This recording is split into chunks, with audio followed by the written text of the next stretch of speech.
კოლეგებო, კვორუმი არის, შეგვიძლია დავიწყოთ ბიუროს ხდომა, განსახილველი საკითხები გადმოსულია წინა დღის წესრიგიდან, რაც შეეხება საორგანიზაციო საკითხებს, ჩვენ დღეს უფლებამოსილება უნდა შევუწყდეთ. კი ბატონო, მეორე მოსმენები. საორგანიზაციო საკითხებსაც შეეხება უფლებამოსილების შეწყვეტის საკითხია ჩვენი კოლეგისთვის, დათო კოდუასთვის, რომელიც რომელსაც უსურვებთ წარმატებას მისი ზუგდიდის მერის ამპლუაში. მეორე და მესამე საკითხი გახლავთ განხილვის ვადების გაგრძელება პროექტებზე, გთხოვთ მხარდაჭერას, მადლობა.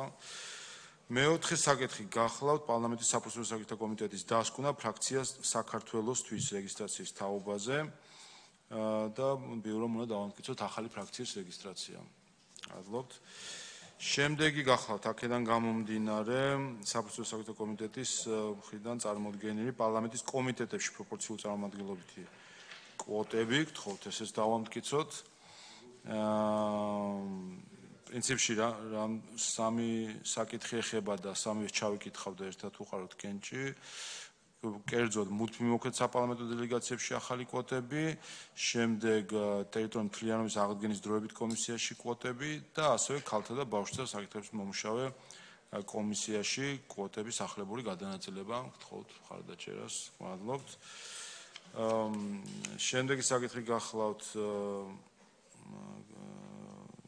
საქართველოს პარლამენტის საგარეო ურთიერთობათა კომიტეტის თავმჯდომარის მომართვა ნინო წილოსანის მეგობრობის ჯგუფებში გაწევრებასთან დაკავშირებით, კერძოდ ბულგარეთთან მეგობრობის ჯგუფი და ასევე ბატონი ირაკლი ხადაგიშვილი აზერბაიჯანის ხელმძღვანელებად, კი ბატონო, წარდგენასთან დაკავშირებით ისეც უნდა დავამტკიცოთ. მადლობთ. აზერბაიჯანის რესპუბლიკის პარლამენტის მეგობრობის ჯგუფის ხელმძღვანელად წარდგენის შესახებ.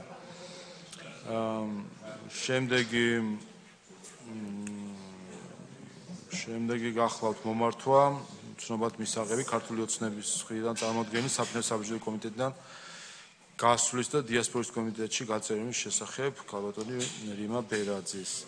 შემდეგი გახლავთ საპროცედურო საკითხთა კომიტეტის დასკვნა კონსტიტუციურ სარჩელზე პარლამენტის წევრთა ხელმოწერების ნამდვილობის შესახებ, რომელიც დადგენილი იქნა.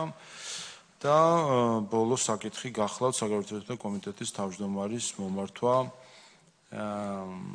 სლოვაკეთში, უბრალოდ ინფორმაცია სლოვაკეთის რესპუბლიკაში საპარლამენტო დელეგაციის ვიზიტთან დაკავშირებით ანგარიში. სხვა საკითხები თუ არა, ჩვენ კიდე დაგვჭირდება ერთი ბიურო, დაჩქარებული პროექტები გვაქვს და ასევე უფლებამოსილება შეწყვეტილი პარლამენტის წევრის უფლება მონაცვლის ცნობა გვექნება. ახლა კი გადავინაცვლოთ ცნობათა დარბაზში.